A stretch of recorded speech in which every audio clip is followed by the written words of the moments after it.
सन 2019 व 2021 ची महाभयंकर पूरस्थिती कोल्हापूर शहराने अनुभवली। या महापुरामुळे शहरातील रस्त्यांची मोठ्या प्रमाणात दुरावस्था झाली। शहरातील रस्ते सुस्थितीत आणण्यासाठी शासनामार्फत कोट्यवधी रुपयांचा निधी मंजूर करण्यात आला। शहरवासियांसह पर्यटक भाविकांचा प्रवास सुखकर व्हावा यासाठी शहरातील रस्त्यांचा प्रश्न मार्गी लावण्यास प्राधान्य दिले जात असल्याचे प्रतिपादन राज्य नियोजन मंडळाचे कार्यकारी अध्यक्ष व मित्रा संस्थेचे उपाध्यक्ष आमदार राजेश क्षीरसागर यांनी केले। आमदार राजेश क्षीरसागर यांच्या विशेष प्रयत्नातून श्री अंबाबाई मंदिर परिसरातील बिनखांबी गणेश मंदिर ते पापाची तिकटी रस्ता पेव्हर पद्धतीने डांबरीकरण करणे या कामास जिल्हा नियोजन समिती जिल्हा वार्षिक योजनेतून 1,25,00,000 निधी मंजूर करण्यात आला। या विकास कामाचा शुभारंभ आज आमदार राजेश क्षीरसागर यांच्या हस्ते पार पडला। यावेळी बोलताना आमदार क्षीरसागर म्हणाले, गेल्या काही वर्षातील नैसर्गिक आपत्तीमुळे शहरातील रस्त्यांची दयनीय अवस्था झाली होती।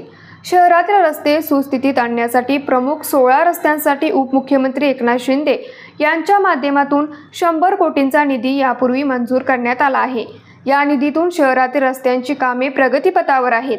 यासह शहरातील इतर प्रमुख मार्गही सुस्थितीत यावेत यासाठी प्राधान्य दिले जात आहे।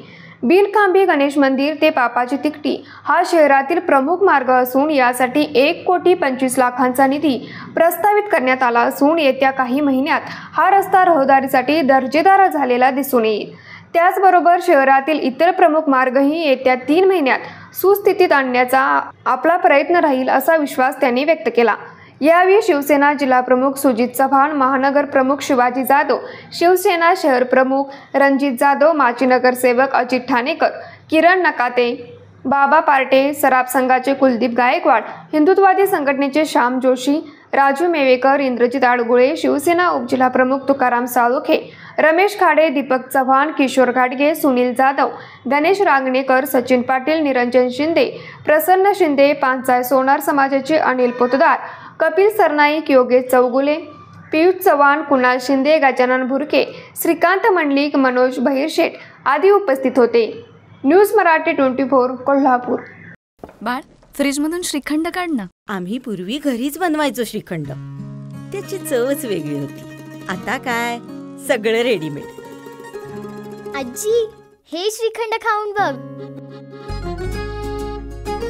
आज तुझ्या आईनं घरीच बनवलं की काय?